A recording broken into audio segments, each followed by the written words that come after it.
Hello, this is Tarot for Beginners, and this is the Ace of Cups. This is the suit of cups that we're going to talk through. Now, the suit of cups' element is that of water, and water talks about emotion and connection.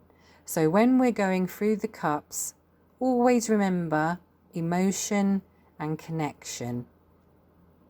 And if you can't remember the element, remember a cup is a vessel and it holds water.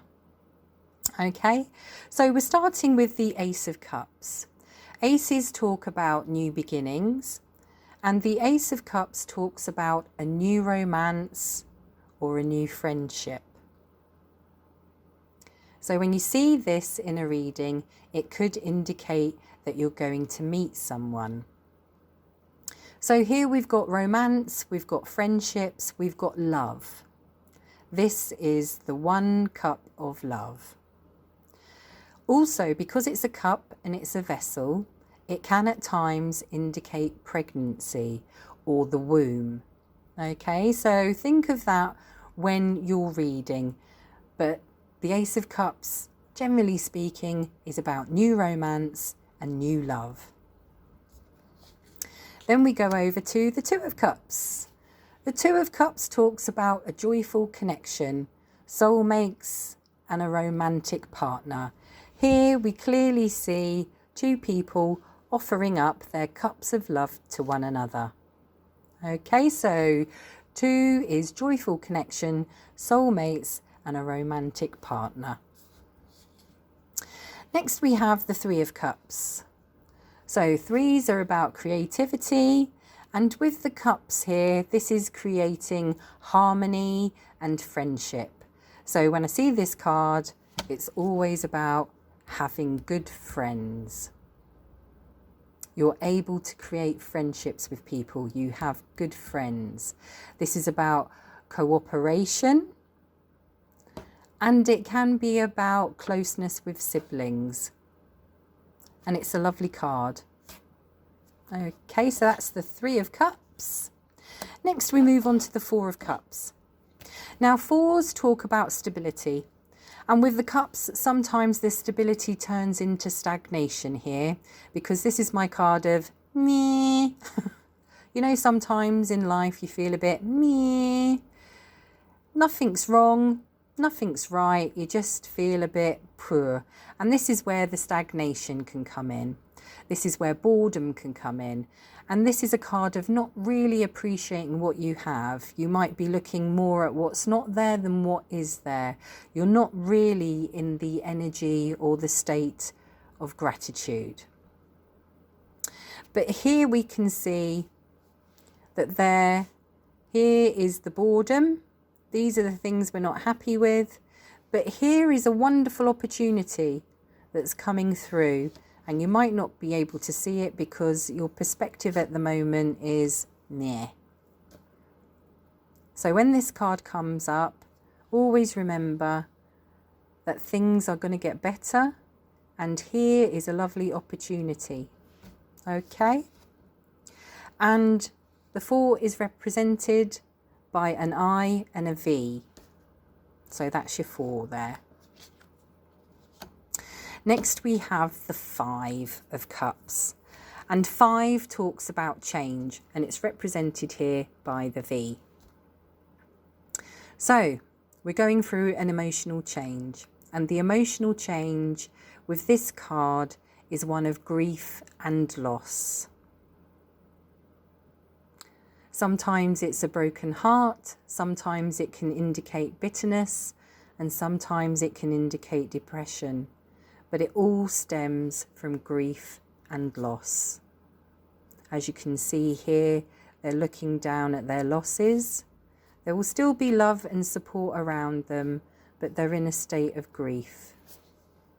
Okay, so that's the Five of Cups. We then have the Six of Cups. The Six of Cups is the card of nostalgia. It's a card of looking in the past. So in a reading, it could be that the person's looking back at life with rose-tinted glasses. They might be looking back in the past. They might be living in the past. They might not have let go of the past here.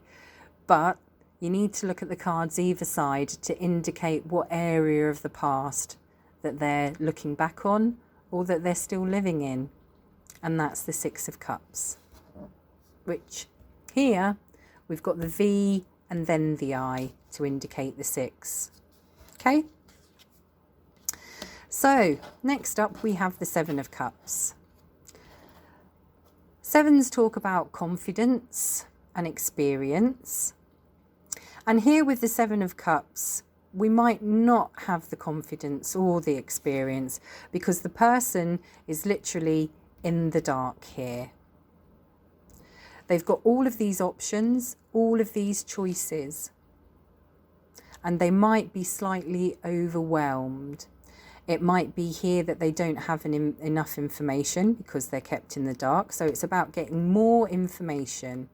A lot of these options are what they appear to be, but just be careful, get more information because there might be a snake here or there might be temptation.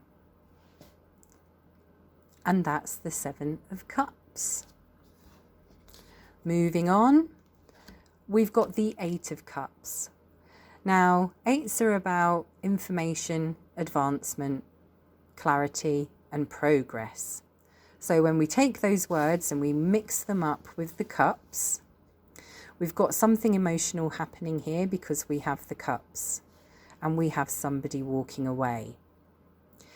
This might be that somebody's leaving a relationship, or it might be that they're being abandoned.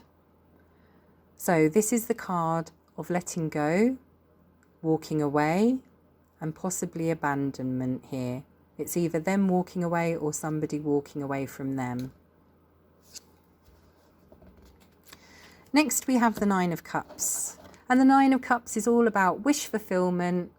So nines are about attainment and achievement. And here we're attaining, we're achieving our wishes, our dreams. We're manifesting our dreams. We have gratitude and we have abundance. We've got all 9 cups and we're feeling pretty smug with ourselves. We've got a little genie there. And the 9 is indicated by the I and the 10. Yep. So that's the 9 of Cups.